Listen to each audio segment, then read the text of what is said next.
Paul, we've got the soft and the medium compounds selected for Spa-Francorchamps in Belgium. Why have we chosen these two compounds?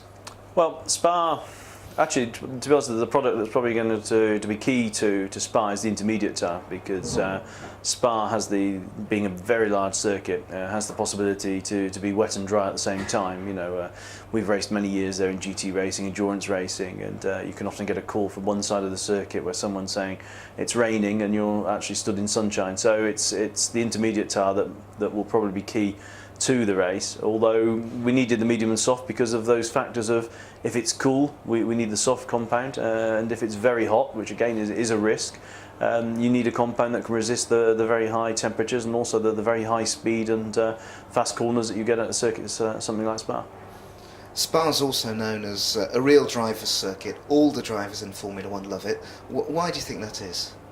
Well, you're obviously in a forest location, which is a little bit strange, but you've got the great corners. You know, I think everybody loves Eau Rouge. It's one of those most demanding of well, dip and rise, if you want. You go into compression.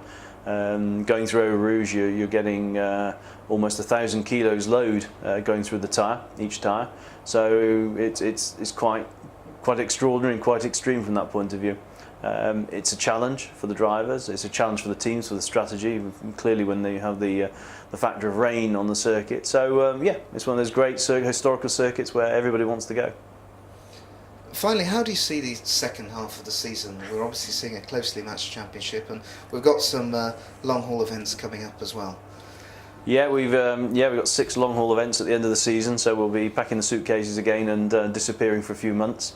I don't think I'm actually home in September or October, so it's a challenge. It's a logistical challenge for Pirelli. You know, we have a great logistics team in Didcot in the UK, and our factory in Turkey as well will be working hard to get all the products shipped away on time.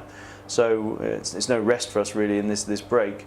But the racing itself, well, we've seen here the teams haven't yet dominated all of the factors involved in choosing the tyres. Varying strategies with the Hungary race show that still going forward we're going to see all these challenges once again. There are differences still between drivers, there are differences between cars.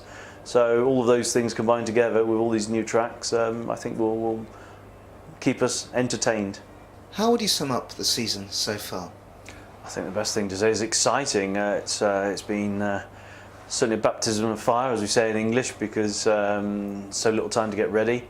Launching ourselves off back in Melbourne seems like 2 years ago. It's been so intense, but yeah, an exciting season. I think the viewing figures show that the fans are enjoying what we've managed to bring to Formula 1, and I think going forward we have to make sure that we finish the season at the same level.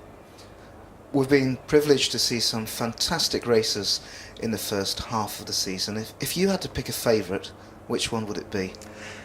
Oh, it's hard to pick a favourite, but I probably would go for Canada, despite the 2-hour lunch break we had in the middle of the race. But I think Canada, because you know, having a driver coming from the back of the field and winning the race on the last lap has to be one from the storybooks. You know, it's quite extraordinary, and yeah, I think Canada was quite a bizarre, strange but extraordinary race.